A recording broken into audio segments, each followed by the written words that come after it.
Question: what is one of the most memorable experiences you've had with a plant or with teaching? I'm going to say just with teaching, I have found such a passion watching others be inspired with herbs. When I see someone's face light up when they make their first tincture, or they strain their first oil and make a salve and see the process, or they come back and say, hey, that skull cap really worked, I feel like less anxious, and it really helped me with that big test or presentation I had last week. That's what fills my cup up. That's what gets me excited about life. And so for every round of students that I have had, I just love seeing them grow and seeing what they do in the world. And so in the last few years, Crystal Stevens and I co-founded the Tendon Flourish School here in St. Louis, Missouri. Traditionally, there's not too much herbal education in this area. Besides, Cheryl's Herb Shop was actually one of the main places that you could find herbal education and information.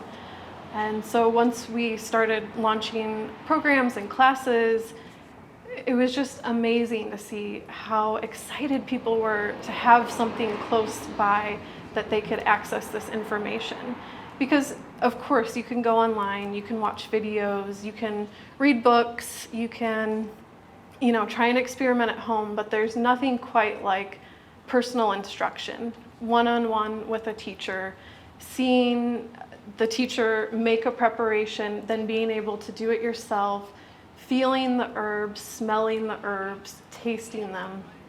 That's where you learn. And that's how you grow as an herbalist. So for me, just seeing how the students get so excited about that is what makes me happy. Another memorable experience for me is my time with the Columbine School of Botanical Studies. I was fortunate enough to have 3 different teachers, and when I took the program, there was Howie Brownstein, Stephen Yeager, and Heron Bray.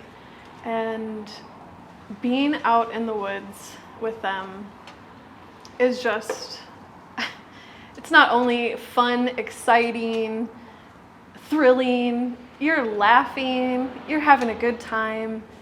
It literally changed my life. And even now, as an instructor for the Columbine School, it still continues to change my life. I have extremely profound experiences being out in the woods with the students, things that as a student you don't necessarily have the awareness or are able to focus on. And I'll give you an example with that. And that's because when you're first learning herbs, it's so overwhelming, there's so many things going on. And then once you've gotten that foundation and maybe you've gone through training and now you're teaching, it's kind of a different, you're peeling off the onion layers. And so some of the experiences I've had out in the woods of connecting with wildlife, where the students may not necessarily even know that they're there, where I know there's some deer or some birds that are hanging out, watching us, spending time with us. Those are really special experiences to me. There are memories of being in, because with the Columbine School, we go out and hike to not totally remote places, but we're off trail and we're in beautiful places.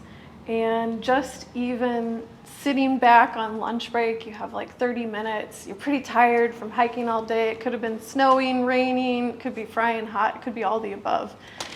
And you're just relaxing and you're sitting by the beautiful like rippling creek, and you have all the shooting stars blooming and all the different spring plants, and you're just in it. You're totally involved in nature and you're with the plants. And to me, that is the best experience you can have. To become an earth steward is to actually be out there and be in it. And it's hard. It's hard with our society, modern times, our jobs. And so the one thing I can suggest is get out there, get out to the woods, spend time in nature, If you don't have nearby places, go to the parks, go to the botanical gardens. Find some herb farms nearby that need some volunteers or offer workshops or classes, because spending time with the plants is where it's at.